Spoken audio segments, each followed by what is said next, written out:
Do your Pittsburgh Steelers have a chance in hell at winning the AFC, or for that matter, winning the AFC North? I'm going to talk about how the Steelers match up against the rest of the AFC and particularly the AFC North. And are the Steelers in trouble at the cornerback position?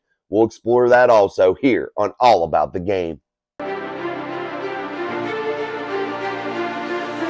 Welcome back, everybody, to All About the Game, presented to you by Mike Drop Sports. I'm your host, Jason. We appreciate you guys stopping back for another episode. As we said in the intro, the Pittsburgh Steelers catching some flack, having some national media guys shitting on them a little bit. Not quite on board with what the Pittsburgh Steelers are putting down. Also, that cornerback room could be in real trouble right now, barring a couple more injuries. I mean, it might be in big time trouble. But anyway, let's move right into that, and that is the cornerbacks. The Steelers brought in two: Neville Clark, Lavert Hill, couple no-name guys, couple USFL guys. Lavert Hill, he's bounced around the NFL to many teams, but he's yet to see any real action in any type of game situation. Neville Clark has never seen any games, really has no NFL history. Two guys that are absolute no-namers who come from the USFL, who possibly maybe gained some good quality experience playing against some USFL guys and maybe honed in on some of their skills to where maybe they'll surprise us and come out here with the remainder of camp, the remainder of these preseason games, and show us that they got a little something, and maybe they have a chance to be a fill-in, a backup, a special teams type guy, and just provide some depth to a very, very thin cornerback room right now. Duke Dawson to the IR. Isaiah Dunn, we knew he was going to be out. He was waived. Made room for these two new additions. But I think with the injuries of Corey Trice so far, Joey Porter nicked up, and you're relying on Levi Wallace and Patrick Peterson. Patrick Peterson is an old guy, man. I don't know if you could rely on him to be that number one, and I don't think that was what the plan was for the Pittsburgh Steelers. I think they were planning on using Patrick in many, many different ways to use his knowledge of the game and use his he's still athletic, and use that ability to be able to disrupt and create some exotic looks. I don't think they really wanted to truly rely on him as the number one corner option for this team. But however, he may have to fill that role as the number one. He might. With the injuries, with the way the defensive backfield is thinned out a little bit here over camp, we'll see how it goes here going into week one. We'll see which players are healthy enough to play in the regular season. What injuries are going to take longer to heal, different things like that. We know Trice is out for the season. I don't know about Duke Dawson being on the IR. I don't know about his availability, how long it's going to be, or what it's expected to be, but we'll see how that plays out. So several other players that, were nicked up, and now we bring in these no names. I don't know if that's enough. I think Omar Khan may have to go out there and dangle a little bit of the trade bait that he does have on this team still.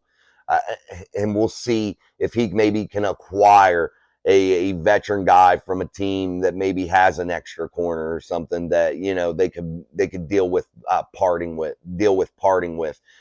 Maybe that will happen for the Pittsburgh Steelers, and we know Omar Khan is pretty decent at making some deals happen. So let's see how that goes. Let's just keep following these injuries and dive into our next topic here, and that is the bad mouthing, the kind of just uneasy feeling that the national media, the so-called football experts, insiders know, they can predict everything. They know everything, which is bullshit. It's so stupid. I can't even stand to hear half of them anymore. But anyway, that's what they're kind of just, the Steelers are good. They may have a chance, but they're not going to finish. They're going to be fourth in their division. Fourth in a division that has Lamar Jackson, who's in a sweatsuit. Anytime the playoffs or a big game rolls around, he's in a damn sweatsuit.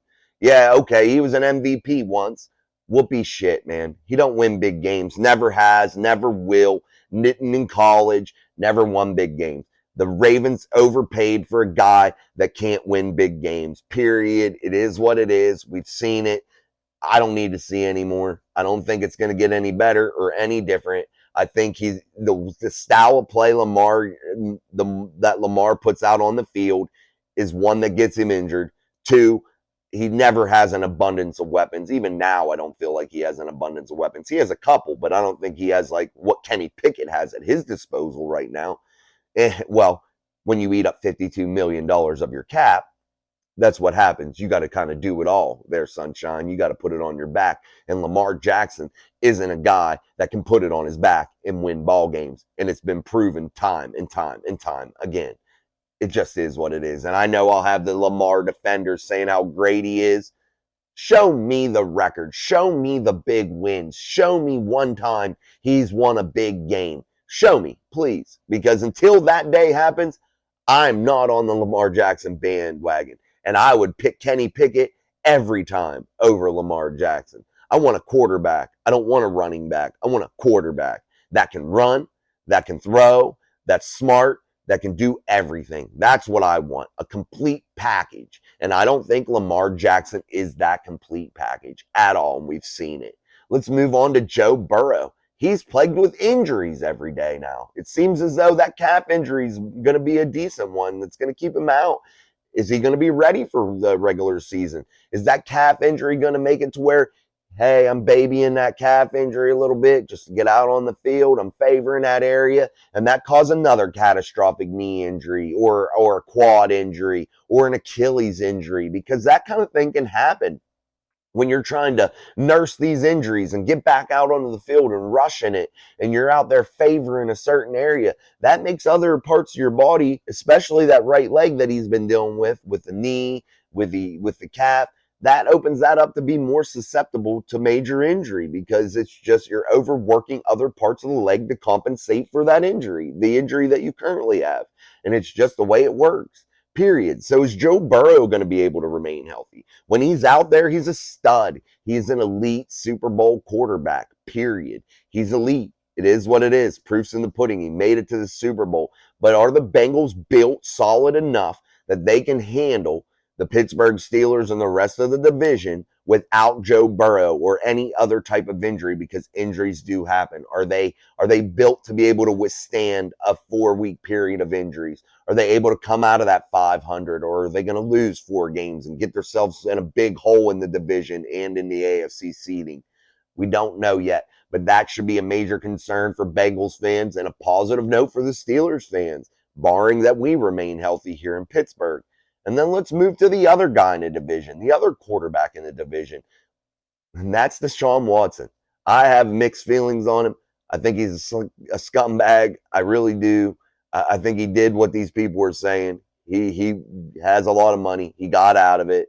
Do I think the women are totally innocent in it? Probably not. I think it was a two-way street. But I do think Deshaun Watson's a freaking weirdo. And I think he's probably went a little bit too far.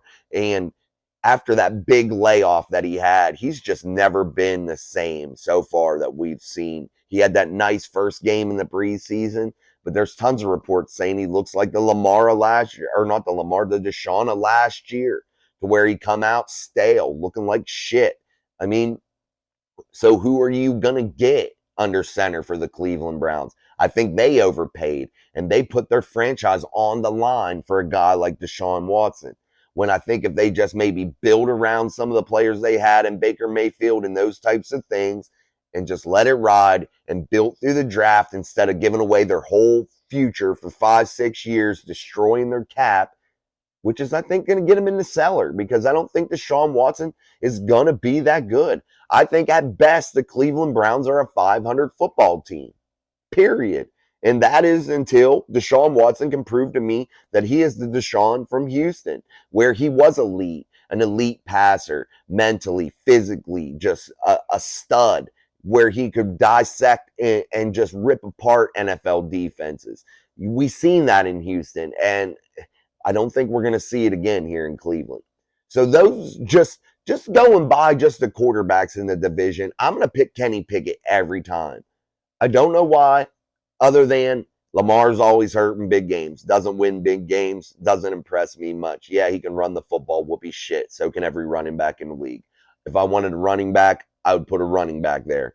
I mean, it is what it is. Lamar's a hell of an athlete, but his style play gets him hurt. Joe Burrow constantly now seems to have injury that's nagging. And I think it's going to keep nagging, especially when you've had one leg that's just totally injury and injury after injury. I think that could become a problem. Deshaun Watson is a turd. I mean, you can't polish a turd, guys. Sorry, I don't know what to tell you. And I think it's going to continue to be that way for Deshaun Watson and the Cleveland Browns. And hey, it's the Browns, man. It's just, it is what it is. It's their luck. I think it has to do with some of the ownership there that don't know how to build a football team and don't allow their guys, their staff to properly put something together. I think there's something wrong organizationally that allows for this type of losing that they do. So there's something afoul that we don't see that keeps holding that team back. So just that makes me want to say I picked Kenny Pickett. Yeah, he had a couple missed games after a couple concussions, but I like the kid. He's young, he's smart, he's fast, he can use his legs.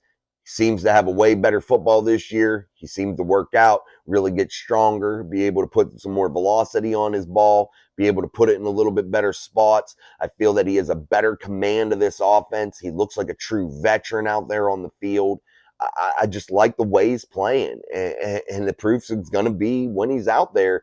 And, hey, I may have to eat crow on that, but I really, truly believe he is going to take a big leap. And it may not be to superstardom, but he doesn't have to be. If the Steelers' defense can remain solid and the Steelers' weapons around him can remain solid and healthy, I don't think he has to be super elite. I think he needs to be middle to good. And that is all he needs. And I think the Steelers would have an excellent chance in winning the AFC North and really be able to make some noise in the AFC playoffs in 2023. Also, you have people like Justin Herbert, Josh Allen, Patrick Mahomes, who's just a straight out winner. But things are starting to thin down there in Kansas City. Players are getting older that were superstar. Players are leaving that were superstars. The defense isn't, a top shelf defense, in my opinion. I think Patrick's going to have to just strictly carry him on his back. And can he do it? Absolutely. He's a phenomenal quarterback. He's probably the best in the league. But that wears on a guy too, especially late into the playoffs. You got to have a solid team. It's got to be a team effort whenever you go out there and you're playing in these, second, third round of the playoffs, getting to the Super Bowl, being the only guy doing something might be tough. So I know he has Kelsey. I know he has some good weapons around him, but we'll see how that holds up. I think the Steelers could compete with them also. We're going to see how the Steelers look against the Bills, maybe just a brief little snippet of how they could compete with the Bills and what that would look like. But we'll get to see nonetheless a little bit, of how they match up against each other. But I think the Steelers can match up well. I know they took a complete ass beating in Kenny Pickett's first time up there in Buffalo at Orchard Park. But I think Kenny would redeem himself here in 2023. I think the circumstances have changed just a little bit. And I think the vibe will be a little bit different. And I don't think it'll be such an ass whooping, especially with that bad taste Kenny got in his mouth from the beat down they gave him. I think Kenny would come out and it'd be definitely a competitive football game. Justin Herbert, I don't like the Chargers coach. I think he's a turd too. I think he takes weird chances at stupid times and does stupid things. So I think though Justin Herbert could be good. He is good. I think he has some real weapons now. I think that he could make some noise, and I think the Chargers are gonna make the playoffs this year. But I think the Steelers could compete against them also. So there's like the top three teams of talent-wise. I'm not forgetting the Dolphins. The Dolphins could be in there too. But I think the Steelers match up and can compete against all of them. And for anyone to throw some shade, I can completely understand it after last year's record, after the hellacious start to last season, a couple of those losses that they had. I get it. But after watching this team so far throughout training camp, OTAs, now that first preseason game, I'm really anxious to see that second preseason game because I just want to see if that first one was a fluke with the way they played, or hey, is this how it's going to be? This is the Steelers of 2023. And I think it's going to be the latter. I think that's going to be the Steelers of 2023. When you saw that first team offense, you saw the versatility in the weapons, you saw the run game. You saw Kenny's ability to lead an offense down the field and dominate. Uh, I know it was the Bucks, so that's why I want to see some more. But I'm thinking by week 3, 4, we're going to truly know what the Steelers are all about and what they're cooking with. And I think we're all going to be pleasantly surprised. And the national media is going to have to eat crow. I think they're going to be like, oh shit, maybe we were wrong. Lamar Jackson isn't the greatest thing ever. Things like that.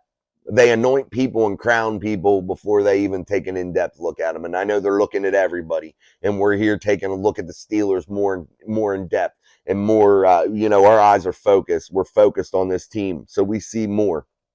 But still, they pick and they beat on those Steelers every day. I feel like right now. I feel like there's like, oh, they're okay, but it is what it is. I don't think they'll make it very far. Well, I'm here to tell you, I think the Steelers are going to make some big time noise, and I think they're going to make it at least uh, into the playoffs a little bit. I think they're going to at least get a playoff win, which is really going to kickstart the Kenny Pickett era. And hopefully Omar Khan can keep this cap under control, the cap space, keep the players around Kenny that are needed to win. And I think health is going to play a big role into that. But I think this could be the start of something special for Kenny Pickett while he's on this rookie deal. Now, after that, we'll have to see how he evolves throughout this rookie deal and see how he plays. But I think this could be the start of something really special for the Pittsburgh Steelers. And I want to thank you guys again for coming through all about the game here on Mike Drop Sports. I'm your host, Jason. Again, I appreciate you all so much. Keep on watching. Hit that subscribe button, guys, and go ahead and turn the notification bell on. That way you're alerted. We're going to be uploading every day here or every other day, but it's going to be very consistent throughout the week. I'm going to try to do every day. So let's keep it going. Let's get that subscriber count up. Let's get this channel rocking, man. I appreciate it. Until next time, peace.